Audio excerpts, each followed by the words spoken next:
Good morning student. हम RT 2009 की बात कर रहे थे। आरटी 2009 में मैंने आपको उसका इंट्रोडक्शन क्या कैसे प्रारंभ हुआ, कहाँ तक चला, इस सारी चीज़ों के बारे में मैंने बताया था। मैंने आपसे कुछ बताया था कि इसकी नींव को यानी आरटीई की नींव, निःशुल्क शिक्षा अभियान अधिनियम की नींव को रखने वाले कौन सबसे पहले व्यक्ति कौन थे? श्री स्वर्गीय गोपाल कृष्ण गोखले। ठीक है, यानी उन्होंने 18 मार्च 1910 को इसकी मांग ब्रिटिश सरकार के समक्ष रखी थी और ब्रिटिश सरकार ने उसको तत्कालीन चलती हुई क्रांतियों और विभिन्न प्रकार के आंदोलनों के कारण उसको अमान्य कर दिया था। उसके बाद फिर कई संविधान लागू हुआ, संविधान लागू हुआ और उसके अंतर्गत संविधान की धारा आर्टिकल अनुच्छेद 45 को बनाया गया, उसमें शिक्षा संबंधित वर्णन किया गया, बहुत सारे आर्टिकल बनाए गए और सन 2002 में फिर से 86वां संशोधन हुआ और 86वें संशोधन के लिए अनुच्छेद 21 बनाया गया, जिसमें निःशुल्क शिक्षा का अनिवार्य की घोषणा की गई। ठीक है, उसी के साथ साथ अनिवार्य शिक्षा की घोषणा की गई। उसी को व्यवहारिक रूप देने के लिए आरटीई 2009 बनाया। ठीक है, यानी इसको व्यवहारिक रूप देने के लिए बनाया गया, यानी आरटीई 2009 किसको व्यवहारिक रूप देने को बनाया गया, यानी जो शिक्षा का अधिकार यानी अनुच्छेद 21A बनाया गया था, जिसमें शिक्षा को मौलिक अधिकार का दर्जा प्राप्त किया गया था, उसको व्यवहारिक रूप से लागू करने के लिए कि सभी को, जैसे बहुत से बच्चों पर पैसे नहीं थे पढ़ने के लिए, विद्यालय में शुल्क नहीं जमा कर पा रहे थे, तो प्राथमिक शिक्षा को निःशुल्क और अनिवार्य रूप से सभी बच्चों को दिलाने के लिए आरटीई 2009 को बनाया, जो इसका व्यवहारिक रूप 21A के व्यवहारिक रूप में कार्य करता है। आज इसी के बारे में हम बता रहे थे। मैंने आपको पहला अध्याय इसके बारे में बताया था। पहले अध्याय के अंतर्गत बताया था मैंने प्रस्ताव, यानी मैंने इसके कुल आपको 7 अध्याय बताए थे। आरटीई में कितने अध्याय हैं? कुल 7 अध्याय हैं और 38 खंड, या इसको धारा भी बोल सकते हैं। ठीक है, यानी 38 खंड, यानी आरटीई के अगर बात की जाए 38 खंड है, यानी 38 धाराओं में वर्णित किया गया है। 38 धाराओं को इन 7 अध्यायों के अंतर्गत वर्णित किया गया है, जिसमें मैंने आपको पहला नंबर 1 धारा बताई थी, जो मैं पिछली वीडियो में पढ़ा चुका हूं आपको, प्रस्तावना की बात करते हैं तो प्रस्तावना में बताया गया, उसका इंट्रोडक्शन दिया गया है, आरटीई है क्या है, कब पब्लिश किया गया, क्या क्या इसको किस लिए बनाया गया, और साथ ही साथ विद्यालयों का वर्गीकरण भी किया गया है कि किस प्रकार के विद्यालय इसके अंतर्गत आते हैं। तो मैंने आपको इसमें 4 प्रकार के विद्यालय बताए थे। सरकारी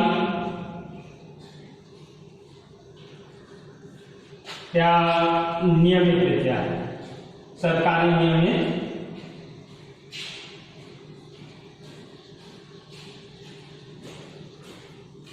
ठीक है, यानी वह विद्यालय जिनका सरकार, राज्य सरकार या स्टेट लेवल पर, राज्य सरकार, केंद्र सरकार, इनका पूर्णतः उनका खर्चा वह वहन कर रही है, तो उस प्रकार के विद्यालयों को सरकारी नियमित विद्यालय कहते हैं।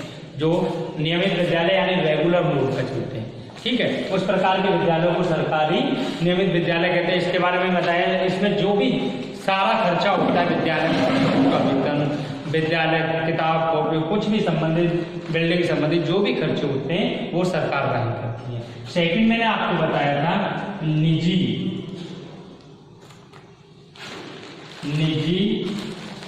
विद्यालय जो सरकार द्वारा अनुदान पर चलाया जाता है, अनुदान पर चलाया जाता है।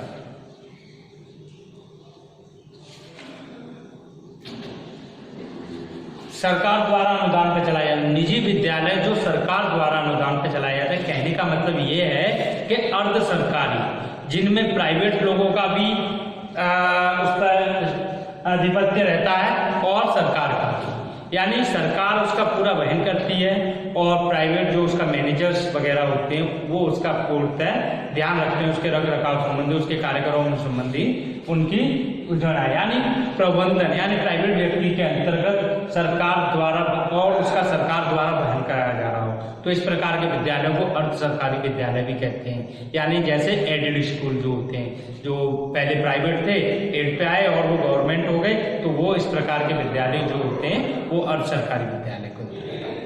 इसके बाद मैंने आपको थर्ड नंबर पे बताया था केंद्रीय विद्यालय यानी केवी, एंड उसके बाद जेएनवी। मैं इन सब चीजों को पहले बता चुका हूं आप लोगों को, और स्पेशल स्कूल, ठीक है, विशेष विद्यालय।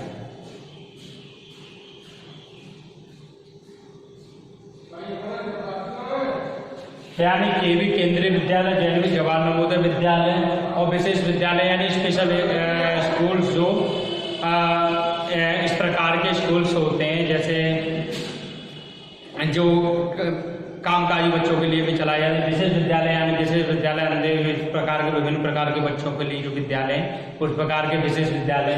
केंद्रीय विद्यालय, जेएनवी विद्यालय, ये इस प्रकार के विद्यालयों के अंतर्गत। केंद्रीय विद्यालय और जेएनवी विद्यालयों का जो खर्च वगैरह है वो केंद्र सरकार वहन करती है। विशेष विद्यालय दोनों प्रकार के होते हैं, केंद्र के भी होते हैं और स्टेट लेवल के भी होते हैं, ठीक है।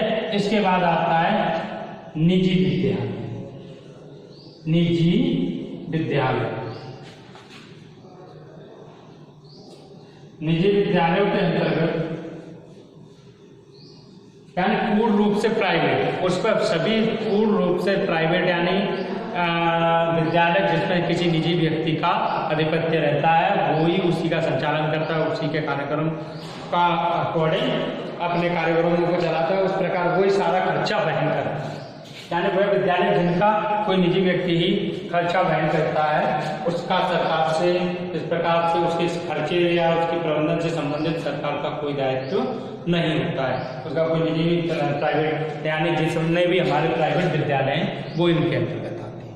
इसके बाद मैंने आपका सेकंड बात करते हैं, सेकंड अध्याय है निःशुल्क।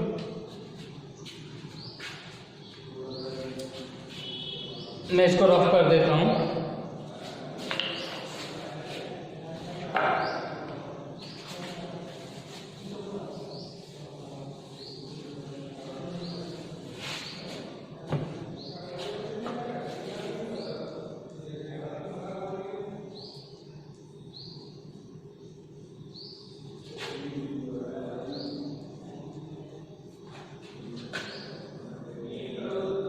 निःशुल्क और अनिवार्य शिक्षा का अधिकार, शिक्षा का अधिकार, ठीक है।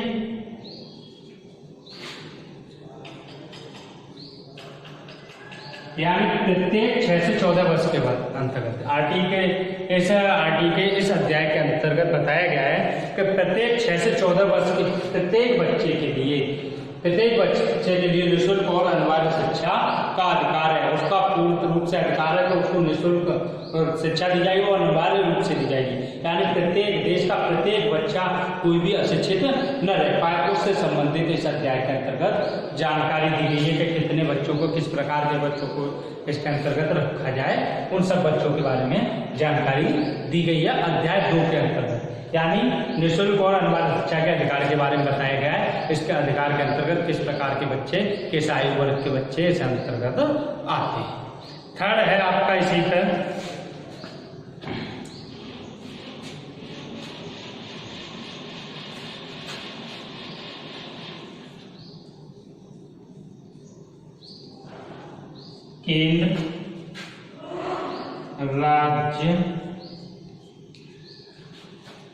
केंद्र राज्य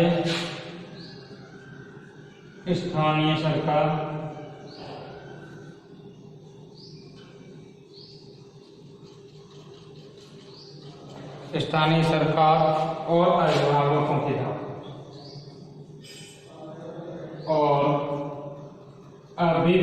अभिभावकों के दायित्व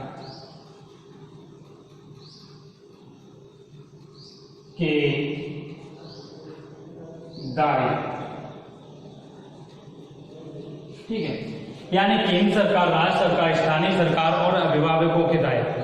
केंद्र सरकार का क्या दायित्व है? सरकार का दायित्व है कि विद्यालयों में, यानी विद्यालयों के भरण पोषण संबंधी, उनकी सुविधाओं संबंधित उनके बजट पैसा दें, उनके खर्चाओं को उठाएं। जहाँ विद्यालय नहीं है वहाँ विद्यालय स्थापित करें, ठीक है, और समय से अध्यापकों की व्यवस्था करें, उनके वेतन की व्यवस्था करें। ये सब सरकार का दायित्व है। अभिभावकों के क्या दायित्व है? पेरेंट्स के क्या दायित्व है? क्या अपने बच्चों का विद्यालय में, अपने और अपने आसपास के बच्चों का विद्यालय में एडमिशन करवाएं, उनकी जो समस्याएं हैं विद्यालय संबंधी, यानी जो भी कोई प्रॉब्लम्स हैं उनको भी बताएं कि ये समस्या है, ठीक है। इसके बाद बात करते हैं हम, नेक्स्ट अध्याय है इसका, यानी इस अध्याय के अंतर्गत केंद्र सरकार और राज्य सरकार, जितनी भी सरकार है, हमारी सरकार और अभिभावकों के दायित्व के बारे में बताया गया है कि किसका क्या उस बच्चों के प्रति क्या दायित्व है जो उनको निर्वहित करें, ठीक है। इसके बाद हम बात करते हैं, 4th नंबर है इसका, विद्यालय एवं शिक्षकों की दायित्व, शिक्षकों की दायित्व, ठीक है। विद्यालय एवं शिक्षकों के दायित्व की बात करते हैं, तो यानी विद्यालय का क्या दायित्व है? यानी विद्यालय का दायित्व है कि किसी भी गरीब बच्चे, जो गरीबी रेखा के कमजोर निर्बल बच्चा है, उस प्रकार के सभी बच्चों का विद्यालय, चाहे प्राइवेट विद्यालय हो चाहे गवर्नमेंट विद्यालय हो, किसी भी बच्चे को विद्यालय में प्रवेश से नहीं रोका जा सकता। और सभी सरकारी विद्यालय सभी प्रकार के बच्चों को, 6 से 14 वर्ष के बच्चों को निःशुल्क प्राथमिक शिक्षा में निःशुल्क उनको शिक्षा व्यवस्था की जाए। और प्राइवेट विद्यालय हैं वो कम से कम 25% सीटों का, यानी प्राइवेट विद्यालयों में 25% सीटों का आरक्षण होता है और 25% बच्चों को इन सीटों पर आरक्षित करेंगे, गरीब बच्चों को इन सीटों पर आरक्षित करेंगे रखने के लिए, ठीक है। यानी 25% बच्चों को, गरीब बच्चों को मैं निःशुल्क शिक्षा प्रदान करना चाहता हूँ, ठीक। इसी पे आगे चलते हैं हम,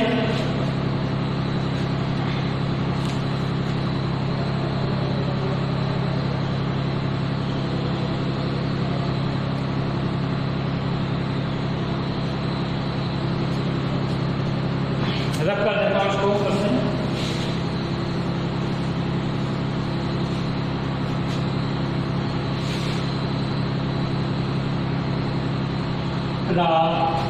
प्रारंभिक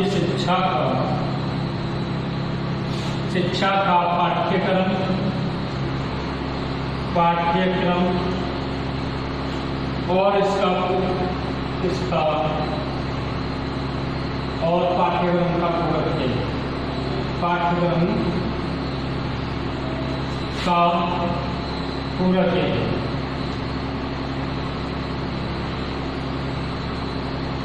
यानी प्रारंभिक शिक्षा का पाठ्यक्रम कैसा होना चाहिए उससे संबंधित जानकारी दी गई है कि पाठ्यक्रम को किस प्रकार से निर्धारण करना चाहिए और कैसा होना चाहिए, बच्चों की उम्र को ध्यान में रखते हुए पाठ्यक्रम का निर्माण किया जाता है। साथ ही साथ और पाठ्यक्रम को पूरा करने के लिए भी निर्देश दिए जाते हैं कि शिक्षक अपना पाठ्यक्रम निर्धारित अवधि के अंतर्गत फिनिश कर दे, यानी समाप्त कर दे, ठीक है, उसको पूरा कर दे सभी जो पाठ्यक्रम को बनाया गया। इसके बाद हम बात करते हैं 6 नंबर पर। 6 नंबर पर है बाल अधिकारों का संरक्षण। बाल अधिकारों का संरक्षण, यानी बाल अधिकारों के संरक्षण संबंधित बताया गया है कि इसके अंतर्गत जैसे बाल अधिकारों, राष्ट्रीय बाल अधिकार संरक्षण अधिनियम 2005, उनके अधिकारों के बारे में बताना और उससे संबंधित संरक्षण, यानी बच्चों को दंड नहीं देना, जैसे जाए। यानी उनको जो अगर कोई विद्यालय में कोई व्यक्ति फीस लेते हुए अनावश्यक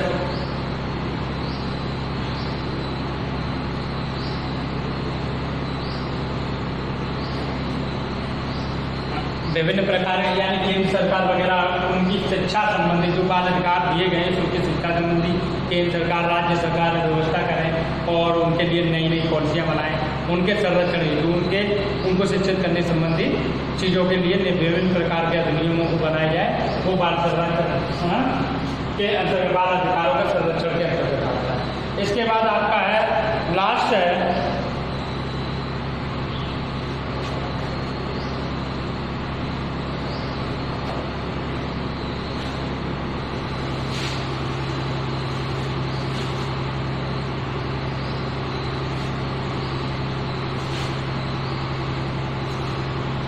अन्य प्रासंगिक बातें।